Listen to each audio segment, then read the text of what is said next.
সুদানে চলমান রক্তক্ষয়ী গৃহযুদ্ধের মধ্যে আবারও ঘটল এক হৃদয় বিদারক মর্মান্তিক ঘটনা।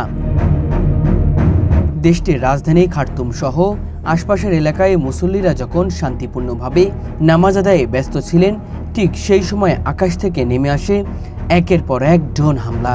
মুহূর্তেই বিস্ফোরণের শব্দে কেঁপে ওঠে পুরো এলাকা, ধসে পড়ে মসজিদের দেওয়াল ও ছাদ। নামাজরত মুসল্লিরা আতঙ্কে চারদিকে ছুটাছুটি করতে থাকেন, কিন্তু হামলার তীব্রতায় অনেকেই সেখানে প্রাণ হারান। প্রাথমিকভাবে পাওয়া তথ্য অনুযায়ী এই হামলায় অন্তত ৭৮ জন নিহত হয়েছেন এবং শতাধিক মানুষ গুরুতরভাবে আহত হয়ে বিভিন্ন হাসপাতালে চিকিৎসাধীন আছেন।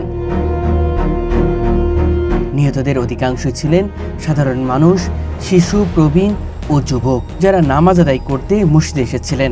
স্থানীয় প্রত্যক্ষদর্শীরা জানিয়েছেন, ড্রোন হামলাটি এতটাই ভয়াবহ ছিল যে বিস্ফোরণের পর মসজিদের ভেতরে রক্তের স্রোত বয়ে যায়। বহু মানুষ দগ্ধ হয়ে যায় আগুনে, কেউ বা ধ্বংসস্তূপের নিচে চাপা পড়ে প্রাণ হারায়।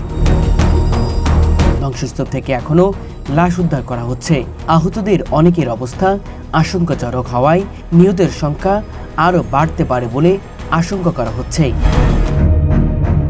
এই হামলার পর এলাকা জুড়ে শোক ও ক্ষোভের ছায়া নেমে এসেছে। মসজিদে যারা স্বজন হারিয়েছেন তাদের কান্নায় আকাশ বাতাস ভারী হয়ে উঠেছে। এই ঘটনার নিন্দা জানিয়েছে বিভিন্ন আন্তর্জাতিক সংস্থা, মানবাধিকার সংগঠন। তারা বলছে, ধর্মীয় উপাসনালয়ে কোনোভাবেই হামলার লক্ষ্যবস্তুতে হতে পারে না। এদিকে হামলার দায় নিয়ে দুই পক্ষ একে অপরের দোষারোপ করছে। সেনাবাহিনী বলছে, র্যাপিড সাপোর্ট ফোর্স পরিকল্পিতভাবে হামলা চালিয়েছে।